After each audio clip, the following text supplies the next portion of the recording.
오늘의 말씀은 이사야 34장 1절부터 17절까지입니다. 열국이여 너희는 나와 들을지어다. 민족들이여 귀를 기울일지어다. 땅과 땅에 충만한 것, 세계와 세계에서 나는 모든 것이여 들을지어다. 대저 여호와께서 열방을 향하여 진노하시며 그들의 만군을 향하여 분내사 그들을 진멸하시며 살육당하게 하셨은즉 그 살육당한 자는 내던진 바 되며 그 사체의 악취가 솟아오르고 그 피에 산들이 녹을 것이며 하늘의 만상이 사라지고 하늘들이 두루마리같이 말리되 그 만상의 쇠자나미 포도나무 잎이 마름 같고 무화과 나무 잎의 마름 같으리라. 여호와의 칼이 하늘에서 족하게 마셨은즉 보라, 이것이 에돔 위에 내리며 진멸하시기로 한 백성 위에 내려 그를 심판할 것이라. 여호와의 칼이 피곧 어린 양과 염소 피에 만족하고 기름 곧 순양의 콩팥 기름으로 윤택하니 이는 여호와를 위한 희생의 보스라에 있고 큰 살육이 에돔 땅에 있음이라. 들소와 송아지와 수소와 함께 도살장에 내려가니 그들의 땅의 피에 취하며 흙이 기름으로 윤택하리라. 이것은 여호와께서 보복하시는 날이요 시온의 송사를 위하여 신원하시는 해라.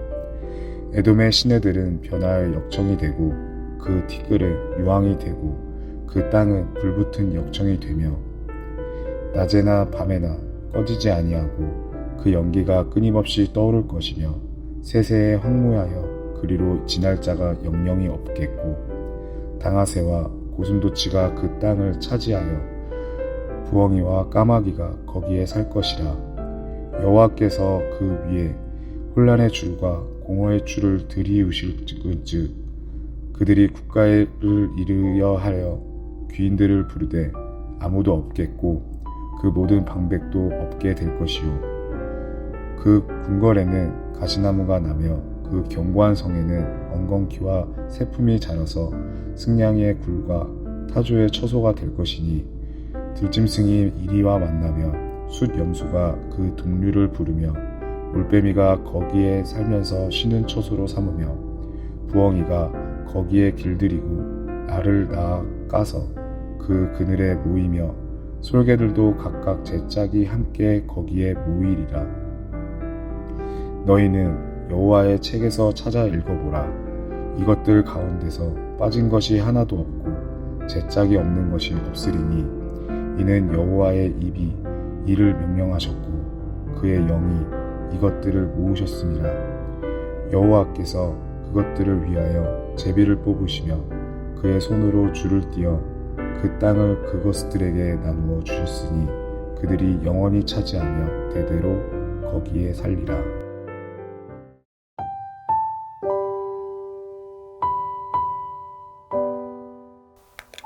오늘 말씀은 열방과 또 특히 에돔을 심판하시겠다는 예언입니다. 앞부분인 1절에서 4절은 열방에 대한 심판, 그 이후는 에돔의 멸망을 다루고 있습니다. 이들은 모두 하나님의 나라와 백성을 반대하는 자들로 바꿔 읽을 수 있습니다. 마지막 날에 하나님을 반대하는 자들에 대한 심판은 전 우주적입니다. 4절 말씀입니다. 하늘의 만상이 사라지고 하늘들이 두루마리같이 말리되 그 만상의 쇠자나미 포도나무 잎이 마름 같고 무화과 나무 잎이 마름 같으리라. 이 말씀은 하늘에 있는 태양, 달, 별들이 모두 사라진다는 것입니다. 이는 고대 세계에서 신으로 섬기던 것들이 사라진다는 의미입니다. 또한 하늘이 말린다는 것은 새 창조를 암시합니다. 인간의 타락으로 물든 옛 하늘이 사라지고 새로운 하늘이 열릴 것입니다. 이러한 말씀은 이사야서뿐만 아니라 에스겔, 마가, 마태복음, 계시록에도 나옵니다. 마태복음 13장 25절에서 26절 말씀입니다. 별들이 하늘에서 떨어지며 하늘에 있는 권능들이 흔들리리라. 그때에 인자가 구름을 타고 큰 권능과 영광으로 오는 것을 사람들이 보리라. 이러한 말씀들을 통해 예수님께서 구름 타고 오실 그날은 교회를 못 살게 했던 이들에 대한 심판이 반드시 있을 것임을 확신할 수 있습니다. 그 심판은 온 우주에 가득할 것이며 그때에는 자비가 없을 것입니다. 이제 에돔이라는 나라가 교회의 대적이 받는 심판에 대한 예시가 되어주고 있습니다. 에돔은 이스라엘이 가나안 땅에 들어가는 시절부터 하나님께 적대적이었습니다. 민수기 20장에 보면 이스라엘이 정중하게 에돔에게 그들의 땅을 지나갈 것을 요청하지만 에돔은 그것을 허락해주지 않았을 뿐만 아니라 즉시 전쟁이라도 할 듯 위협을 걸어옵니다. 에돔 왕은 이스라엘 백성을 시샘하며 길을 열어주지 않았습니다. 도대체 이스라엘이 섬기는 여호와라는 신은 어떤 신이길래 고대 근동의 많은 나라의 다양한 신들보다 더욱 뛰어난지, 이스라엘이 복불복 우상들 중에 그들은 잘도 뽑기에 걸렸고 에돔은 꽝이 되었는지 그들은 너무도 배가 아팠습니다. 또 에돔은 이스라엘의 하나님과 그 백성들에 대해 고대 근동의 자자한 명성을 듣고도 하나님을 두려워하지 않았던 것입니다. 이스라엘에게 호의를 베풀고 축복을 얻을 수도 있었지만 에돔은 자신들만의 길을 고집했습니다. 오늘날에도 하나님의 위대하심을 실감하더라도 여전히 자기의 옳음을 저버리는 것이 두려워 고집을 꺾지 못하는 사람들이 있습니다. 이 땅에 사는 동안은 그저 고집이라는 정도로 표현할 수 있지만 결국 심판의 날에는 참혹한 멸망을 가져옵니다. 하나님은 하나님보다 자신을 더 사랑하는 사람의 끝을 이렇게 보여주십니다. 9절입니다. 에돔의 시내들은 변하여 역청이 되고 그 티끌은 유황이 되고 그 땅은 불붙는 역청이 되며. 이 말씀을 들으니 비슷한 도시가 떠오르지 않으시나요?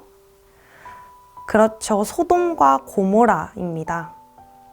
고집스럽고 집착적인 자기 사랑은 이처럼 끝내 자기를 둘러싼 모든 것을 태우고 말 것입니다. 그리고 이렇게 죄만 남은 도시는 사람이 아닌 들짐승들의 거처가 됩니다. 10절, 11절 말씀입니다.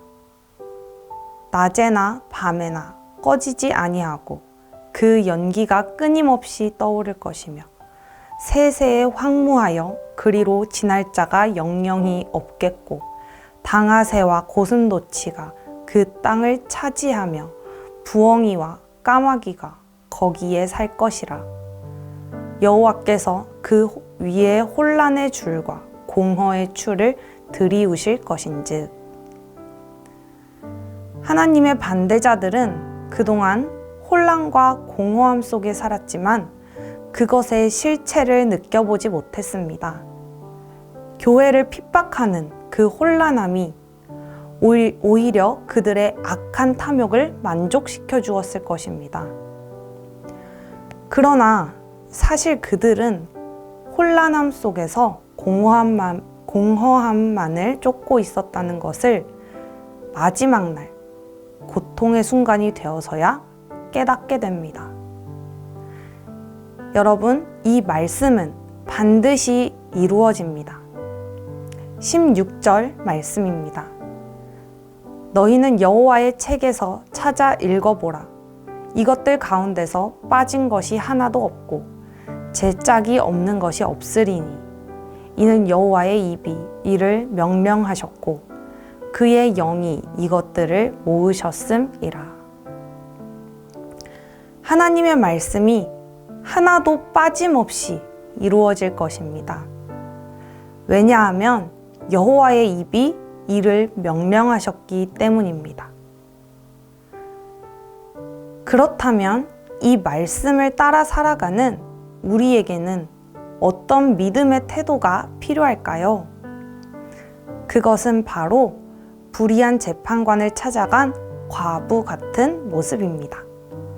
누가복음 18장 7절 8절 말씀입니다. 하물며 하나님께서 그 밤낮 부르짖는 택하신 자들의 원한을 풀어주지 아니하시겠느냐? 그들에게 오래 참으시겠느냐? 내가 너희에게 이르노니 속히 그 원한을 풀어주시리라. 여러분, 우리에게 이 억울함이 있나요? 하나님의 백성으로서 살아갈 때 겪는 어려움으로 인한 억울함이 있습니까? 나는 정말 하나님 앞에 옳게 살려고 최선을 다했는데 그것에 뿌듯함은커녕 좌절과 허무함만 남는 것 같을 때 나만 바보가 된 것 같은 일을 겪을 때가 있죠.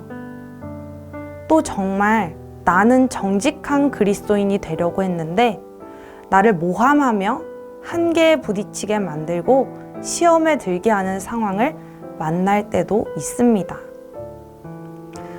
그럴 때 하나님께 그 억울함을 토로하고 싶어지는 상황이 있어 본 적이 있으십니까? 하나님의 백성은 억울함을 겪어볼 수밖에 없습니다. 또한 그렇기에 기도할 수밖에 없습니다. 오늘 말씀을 묵상하며 나 자신을 돌아봅시다.